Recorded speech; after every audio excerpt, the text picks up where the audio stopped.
Hello बच्चों, आज हम लोग एक नया टॉपिक करेंगे, ठीक है, जिसका नाम है परावैद्युत से आंशिक रूप से भरे समांतर प्लेट संधारित्र की धारिता।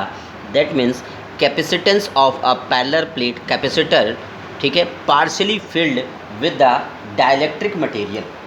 कहने का मतलब ये है बच्चों कि अगर हमारे पास कोई एक parallel plate capacitor, that means एक समांतर प्लेट संधारित्र है जिसमें हमारे पास पॉजिटिव क्यू चार्ज एक पॉजिटिव प्लेट को और माइनस क्यू चार्ज जो है वो नेगेटिव प्लेट को दिया गया है। इन दोनों का एरिया प्लेट का ए है और इन दोनों के बीच की डिस्टेंस जो है वो डी है। अगर इसकी सरफेस चार्ज डेंसिटी सिग्मा हो तो इसका हमें कैपेसिटर की कैपेसिटेंस, दैट मीन्स जो हमारे पास संधारित्र इसकी धारिता हमको निकालना आता है।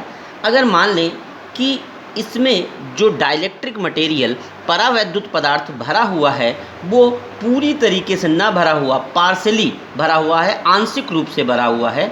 मतलब आप देखें तो यहाँ पर एक हमारे पास जो है वो डाइलेक्ट्रिक मटेरियल, एक परावैद्युत पदार्थ जो है वो डाल दिया गया है, मगर इस तरफ भी एक खाली जगह है और इस तरफ, दोनों तरफ खाली जगह है।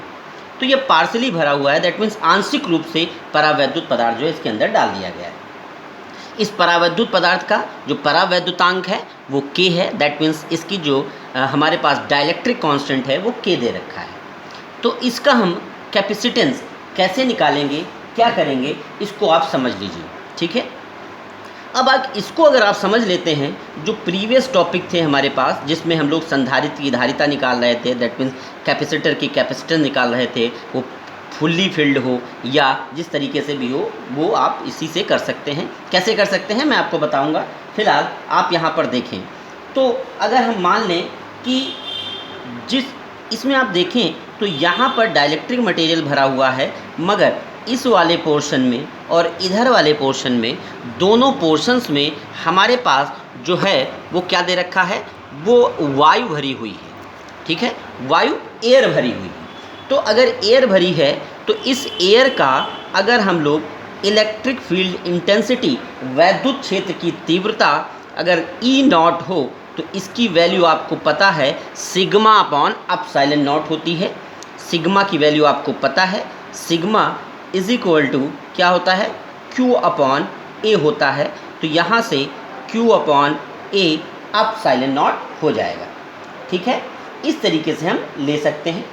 अब अगर हम मान लें कि हमारे पास जो डाइलेक्ट्रिक मटेरियल है इसके अंदर, ये जो परावैद्युत पदार्थ है इसके अंदर का वैद्युत क्षेत्र इलेक्ट्रिक फील्ड E हो तो E is equal to, formula वही है मगर यहाँ पर K इंट्रोड्यूस हो जाता है, आ जाता है, आपको मालूम है।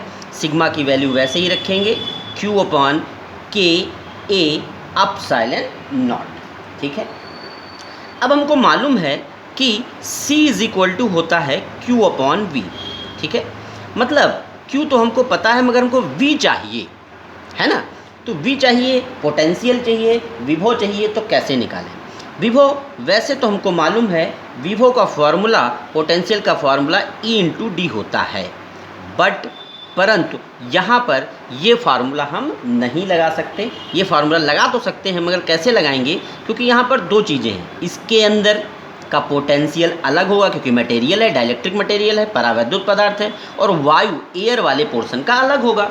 तो क्या करते हैं, दोनों का पोटेंशियल अलग अलग निकालते हैं और दोनों को जोड़ देते हैं तो टोटल पोटेंशियल हो जाएगा। कैसे करेंगे देखते हैं। टोटल पोटेंशियल अगर V हो तो क्या होगा हमारे पास, अगर डाइलेक्ट्रिक मटेरियल का इंटेंसिटी हमने E ली थी तो E इंटू इसके बीच की डिस्टेंस है कितनी, T दे रखी है, तो E इंटू टी प्लस, अब एयर वाले का निकाल लें तो एयर वाले की इंटेंसिटी कितनी है, E नॉट, और ये टोटल D है, ये T है, तो एयर वाले का कितना बचेगा, D माइनस टी बचेगा, है ना।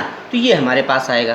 तो E की वैल्यू आपको दे रखी है, आपने निकाली है, Q अपॉन के ए एप्सिलॉन, है ना, और इंटू टी होगा, प्लस ई नॉट की वैल्यू भी आपको पता है, Q upon A epsilon D minus T हमारे पास हो जाएगा। आप अगर ध्यान से देखें तो Q upon A epsilon not आप कॉमन ले सकते हैं, तो ये हमारे पास आएगा टी अपॉन के प्लस डी माइनस टी आ जाएगा। ठीक है, डी माइनस टी को ब्रैकेट में रख देते हैं। ये हमारे पास टोटल पोटेंशियल, दैट मीन्स कुल विभवांतर दोनों प्लेटों के बीच में आ गया।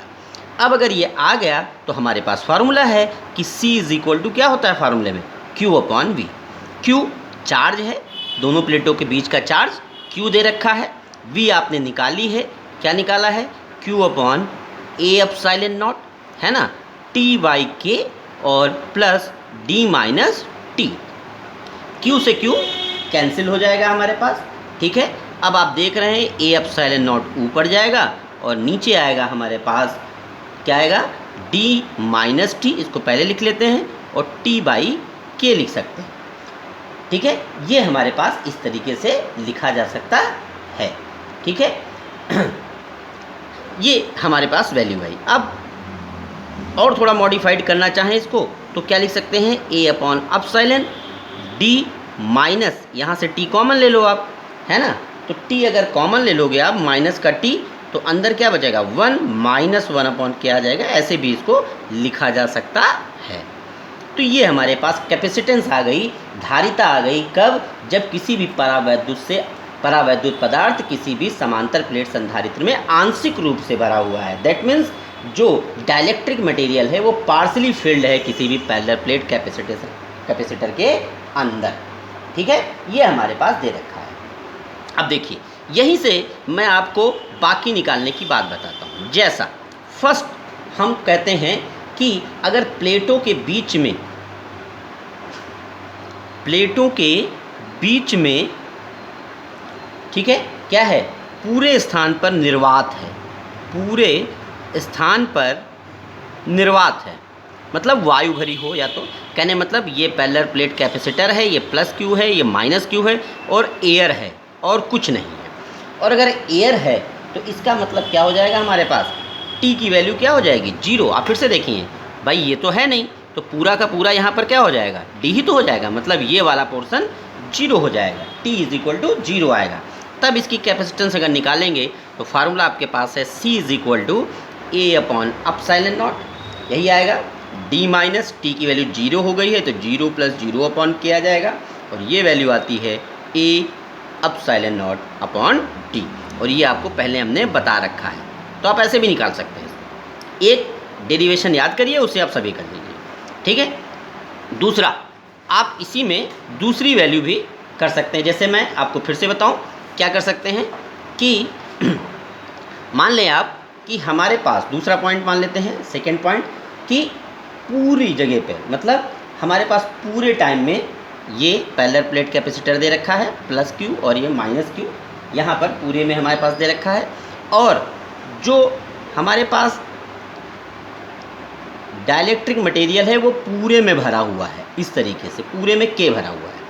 ठीक है ना, तो अब क्या होगा, फार्मूला हम फिर से लिखते हैं इसको, क्या था, A epsilon not D minus T plus T by K, ऐसे कुछ था। तो अब पूरे में भरा हुआ है, तो पूरे में भरा हुआ है इसका मतलब क्या है कि जो T की वैल्यू है वो D के क्या है, इक्वल है ना। तो अगर ये इक्वल है तो इसका मतलब क्या हुआ, फिर से हम देख लेते हैं कि ये जो वैल्यू थी ये इतने में भरा हुआ था, ये पूरे में भरा हुआ हो, तो पूरे में भरा हुआ तो D और T क्या हो जाएंगे, इक्वल हो जाएंगे, और D और T अगर इक्वल हो जाएंगे तो C की वैल्यू क्या हो जाएगी, A एप्सिलॉन नॉट, ठीक है, D माइनस T की जगह पर भी D plus D upon K, इस D से इस D को कैंसिल करेंगे, K ऊपर चला जाएगा हमारे पास, K A epsilon not upon D, ये भी आप कर चुके हैं।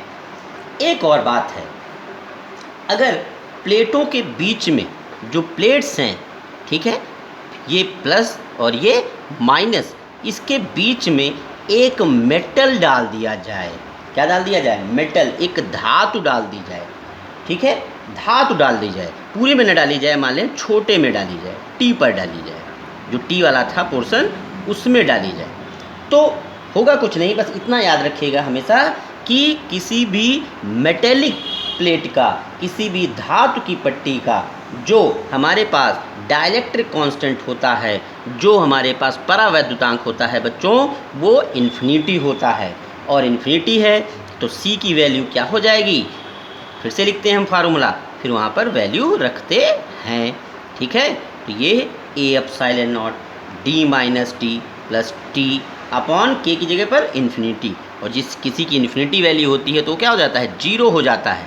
इसका मतलब सी की वैल्यू क्या आएगी, A epsilon naught D minus T आ जाएगा। ठीक है, कोई दिक्कत किसी को, ये आप अच्छे से समझ लीजिए।